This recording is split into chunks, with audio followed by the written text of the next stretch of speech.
હૈદરાબાદ સ્થિત શાંતિ સરોવર રિટ્રીટ સેન્ટરના global piece ઓડિટોરિયમમાં સંત સમાગમ અને દિવ્ય સમર્પણ અભિનંદન સમારંભનું ભવ્ય આયોજન પૂર્ણ થયું. આ કાર્યક્રમ માત્ર સંતોના મિલનનો એક અવસર નહોતો, પણ સમર્પણ, સેવા અને આધ્યાત્મિક ઉર્જાથી ભરપૂર એક આધ્યાત્મિક ઉત્સવ પણ રહ્યો. નારી, તું ખરેખર દેવી સ્વરૂપ છે. તારી અંદર સાક્ષાત લક્ષ્મી અને શક્તિશાળી દુર્ગા તું જ છે. મહાકાળી પર તું જ છે. તું કોઈ અબલા નથી. તારા અદ્ભુત ગુણોનું ગાન કરતા અમે ક્યારેય થાકતા નથી. તે તારા દિવ્ય ગુણોનું ગાન કરતા ક્યારેય થાકતા નથી. તે પરમ પિતા શિવ ભગવાન પર વંદે માતરમ કહીને તને વંદન કરે છે. તે સંભાવની અપાર શક્તિ આપે છે.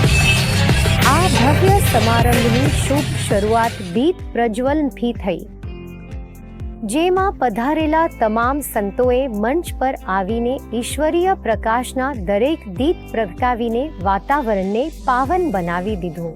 આ પછી હૈદરાબાદ સબઝોનના પ્રભારી કુલદીપ દીપીએ મંચ પર હાજર તમામ સંતો, વિશેષ અતિથિઓ અને શ્રદ્ધાળુ આત્માઓનું આત્મીય સ્વાગત કર્યું.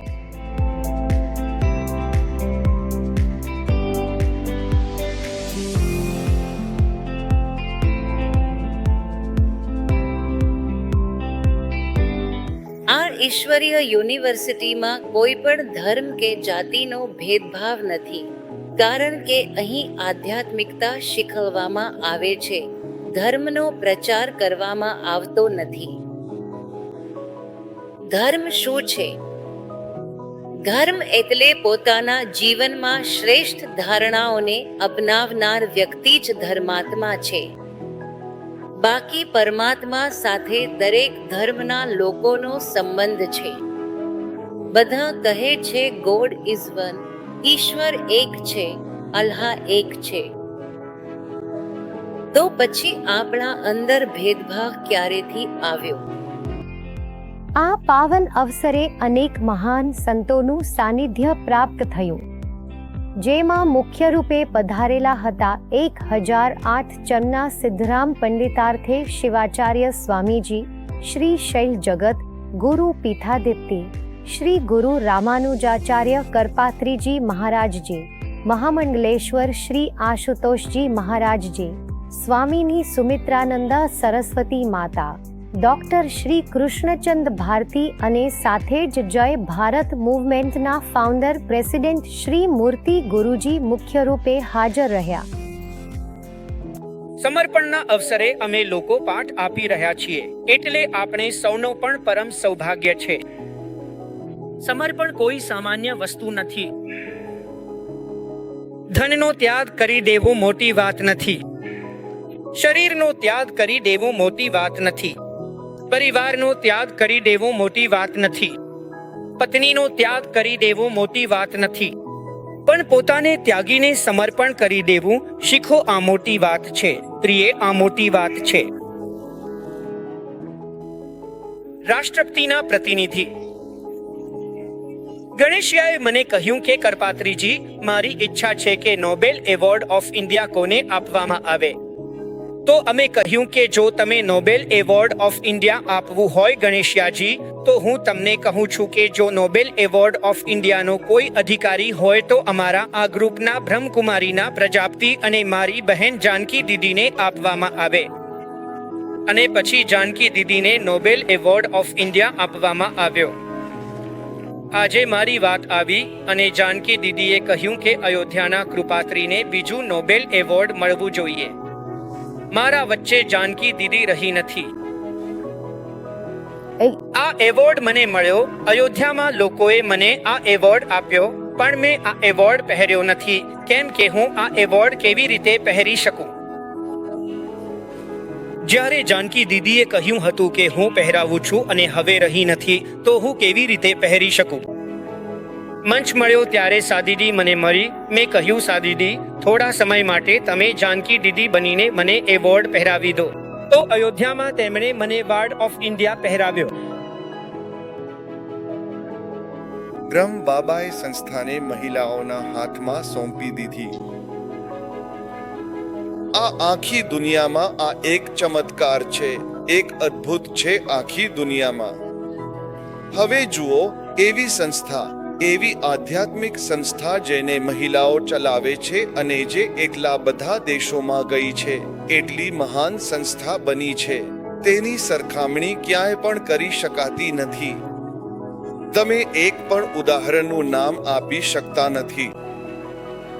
એવી મહત્વપૂર્ણ સંસ્થા છે બ્રહ્મા કુમારી પ્રજાપિતા. ઈશ્વરીય યુનિવર્સિટી આ સંમેલનમાં મુખ્ય વક્તા તરીકે બ્રહ્મા કુમારીના ગ્લોબલ મુખ્યાલય માઉન્ટ આબુથી પધારેલા બી.કે. ઉષા દીદીજી રહ્યા.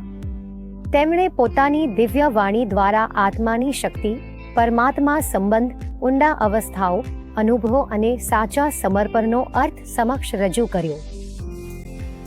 આજે બ્રહ્મા કુમારી વિશે જે ખોટી સમજણો છે કે તેઓ સનાતન ધર્મના વિરોધી છે.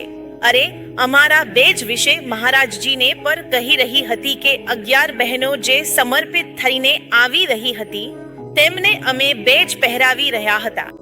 લક્ષ્મી નારાયણનો આ બેજ, શું લક્ષ્મી નારાયણ સનાતની નથી? લક્ષ્મી નારાયણ સનાતની નથી. અમારો તો બેજ જ સનાતન ધર્મનું પ્રતીક છે. જેમ લક્ષ્મી નારાયણે જીવન જીવ્યું અને આજે પૂજ્ય બની ગયા, મંદિરોમાં સ્થાપિત થઈ ગયા, એટલા પૂજનીય બની રહ્યા. જો આપણો આદર્શ એટલો ઊંચો હોય તો આપણું જીવન સનાતન વિરોધી કેવી રીતે થઈ શકે? વિચારવાની વાત છે. ભાગ એ જ છે કે આ લક્ષ્મી નારાયણના બેજને અમે કહીએ છીએ. આ અમારું મંગલસૂત્ર છે.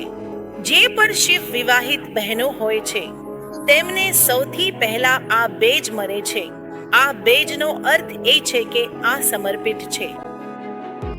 આ કાર્યક્રમમાં તેલંગાણા અને આંધ્રપ્રદેશના વિવિધ સેવા કેન્દ્રો સાથે જોડાયેલા હજારો બીકે ભાઈ બહેનો હાજર રહ્યા. કાર્યક્રમનો સમાપન આભાર વિધાન અને ઈશ્વરીય સ્મૃતિ સાથે થયો. આ આયોજન સૌ માટે એક અવિસ્મરણીય અનુભવ બની ગયો, જે આવનારા સમયમાં પણ પ્રેરણાનો સ્ત્રોત બની રહેશે.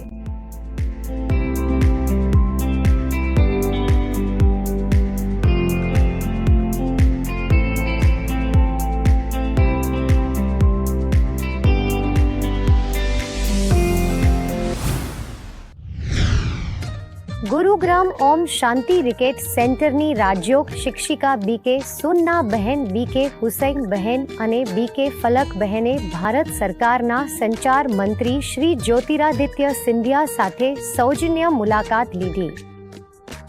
આ આત્મીય મુલાકાત દરમિયાન બહેનોએ તેમને રાજ્ય અભિયાનના આધ્યાત્મિક પાસાઓથી અવગત કરાવ્યા અને આંતરિક શાંતિ તથા સશક્તિકરણ પર પ્રેરણાદાયક વિચારો વહેંચ્યા. મંત્રીએ આ પ્રયાસને વખાણ્યો અને બ્રહ્મા કુમારી સંસ્થા દ્વારા કરવામાં આવતા કાર્યોની પ્રશંસા કરી. એ જ સમયે દિલ્હી પાંડે ભવનની વરિષ્ઠ શિક્ષિકા બીકે વિજય બહેને ભારત સરકારના યુવા મામલા અને રમતગમત મંત્રી તથા શ્રમ અને રોજગાર મંત્રી માનનીય ડો મનસુખ માંડવિયા સાથે નવી દિલ્હીમાં મુલાકાત કરી. આ મુલાકાત દરમિયાન વિજય બહેને તેમને રક્ષાબંધનનું પવિત્ર સૂત્ર પર બાંધ્યું અને બ્રહ્મા કુમારી સંસ્થાના મુખ્યાલય માઉન્ટ આબુમાં યોજાનારી સ્પોર્ટ્સ વિંગ કોન્ફરન્સના ઉદ્ઘાટન માટે આમંત્રણ આપ્યું. મંત્રીએ આ સૂત્રને આનંદપૂર્વક સ્વીકારીને સંસ્થાએ યુવા સશક્તિકરણ અને સર્વાંગી વિકાસ માટે કરેલા કાર્યોની પ્રશંસા કરી. તેમણે કહ્યું કે ખેલ મંત્રાલયનો હેતુ પણ યુવાનોમાં સંતુલિત અને સકારાત્મક જીવન મૂલ્યોને પ્રોત્સાહન આપવાનો છે, જે બ્રહ્મા કુમારીના હેતુઓ સાથે મેળ ખાય છે.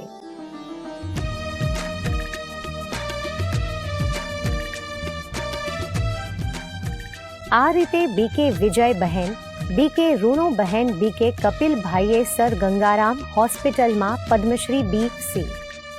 રાય પુરસ્કારથી સન્માનિત ડો ડીએસ રાણા, ડો એ.કે. ભલ્લા સાથે મુલાકાત કરી. આ અવસરે બીકે વિજય બહેને તેમને શાંતિ, શુદ્ધતા આત્મીય સંબંધનું પ્રતીક રક્ષાબંધનનું રક્ષાસૂત્ર બાંધ્યું. બ્રહ્મા કુમારીના માઉન્ટ આબુમાં યોજાનારી મેડિકલ કોન્ફરન્સ માટે બંને વરિષ્ઠ ચિકિત્સકોને આમંત્રણ આપ્યું.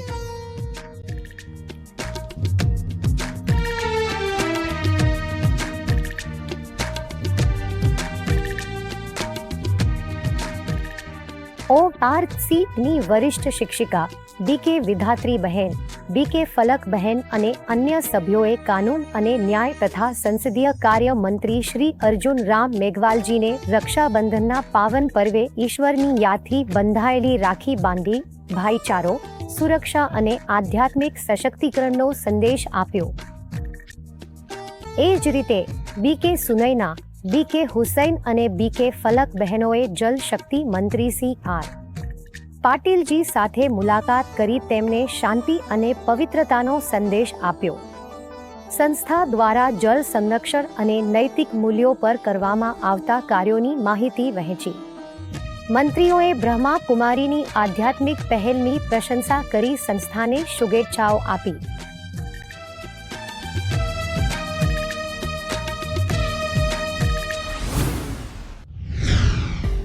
મધ્યપ્રદેશના બૈતુલમાં બ્રહ્મા કુમારી જ્યોતિર્લિંગ દર્શન યાત્રા કાઢવામાં આવી, જેમાં પરમાત્મા શિવના 12 પવિત્ર જ્યોતિર્લિંગોના પ્રતીક રૂપે રથને શણગારવામાં આવ્યો અને શહેરના મુખ્ય માર્ગો ભવ્ય શોભાયાત્રા કાઢવામાં આવી, જેમાં BK બહેનોએ કલશ યાત્રા અને ભાઈઓએ શિવધ્વજ આગેવાની.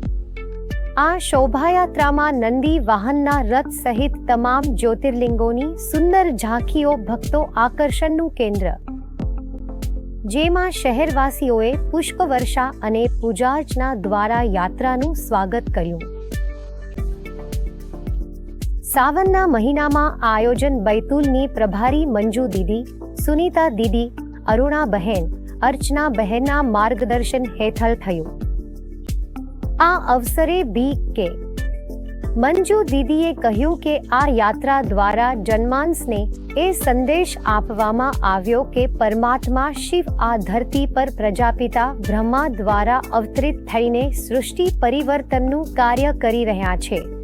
આ યાત્રા આત્મિક જાગૃતિ અને પરમાત્મા સંદેશના પ્રચારનું દિવ્ય માધ્યમ બની.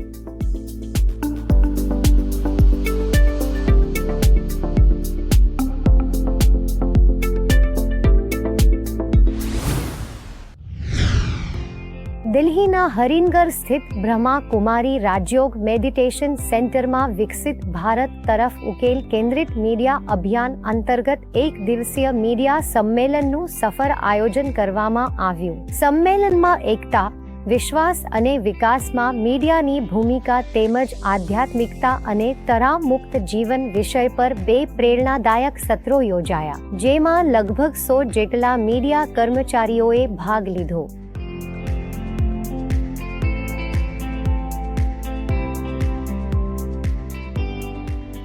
દિલ્હી મેટ્રો રેલ કોર્પોરેશનના કાર્યકારી નિર્દેશક અનુજ દયાલે બ્રહ્મા કુમારીના રાજયોગને જીવન માટે ઉપયોગી ગણાવ્યો. હિન્દુસ્તાન ટાઈમ્સના પૂર્વ સંપાદક ડોપી P. વાંગચુકે આધ્યાત્મિક ઉર્જાને મીડિયા માટે જરૂરી ગણાવી આ કોન્ફરન્સનું થીમ એ પહેલો વિષય છે. અમે બધા સ્ટેકહોલ્ડર્સને, જનતાને અને મીડિયાને સાથે લઈ ગયા. આ પ્રોજેક્ટમાં મીડિયાની ભૂમિકા ખૂબ જ મહત્વપૂર્ણ છે. 99% જેટલી રિપોર્ટિંગ મીડિયાએ અમને આપી એ ખૂબ જ પોઝિટિવ હતી કે આ મેટ્રો જરૂર બનશે અને આ મેટ્રો દિલ્હી માટેનું ઉકેલ છે. હરિન્દર સબઝોન પ્રભારી BK શુક્લા દીદીએ કહ્યું કે આજના સમાજને આધ્યાત્મિકતા, શુદ્ધતા અને એકતાની જરૂર છે. મીડિયા વિંગના રાષ્ટ્રીય સંયોજક BK સુશાંતભાઈએ કહ્યું કે અભિયાન સ્વતંત્રતાની 100મી વર્ષ સુધી ચાલશે. એ જ રીતે BK પ્રિયંકા બહેને તણાવમુક્ત જીવન માટે નિયમો જરૂરી હોવાનું જણાવ્યું. એકતા ત્યારે આવશે જ્યારે આપણે એકબીજાને સાચી હકીકતથી જોઈશું કે આપણે બધા શરીરમાં રહેલી આત્મા છીએ. આ આત્મિક અનુભૂતિ જ આપણને એક કરશે, એકતા લાવશે અને આ જ એકતા એકબીજામાં વિશ્વાસ પેદા કરશે. આજે આવી મહત્વપૂર્ણ વાતોને સમજવા અને સમાજ સુધી પહોંચાડવા માટે અને આ આત્મા એક જ પરમાત્માના સંધાન છે. બીજું, આપણે કહી શકીએ કે ભગવાન એક છે, પણ છતાંય આપણે હજુ સુધી એક પરમાત્માને સમજી શક્યા નથી. તો ધ્યાન, મેડિટેશન એ રસ્તો છે અને મીડિયા એ એવું માધ્યમ છે જે આ વાતો દરેક વ્યક્તિ સુધી પહોંચાડી શકે છે. સંમેલનમાં વરિષ્ઠ શિક્ષિકા નીલમ, વિનીતા, સુનીતા અને અનુસૂયા દ્વારા સામૂહિક ધ્યાન કરાવવામાં આવ્યું, જેથી ભાગ લેનારોએ શાંતિ અને શક્તિનો અનુભવ કર્યો. આ સંમેલન સકારાત્મકતા અને ઉકેલ આધારિત પત્રકારિતાની દિશામાં સાર્થક પ્રયાસ રહ્યો.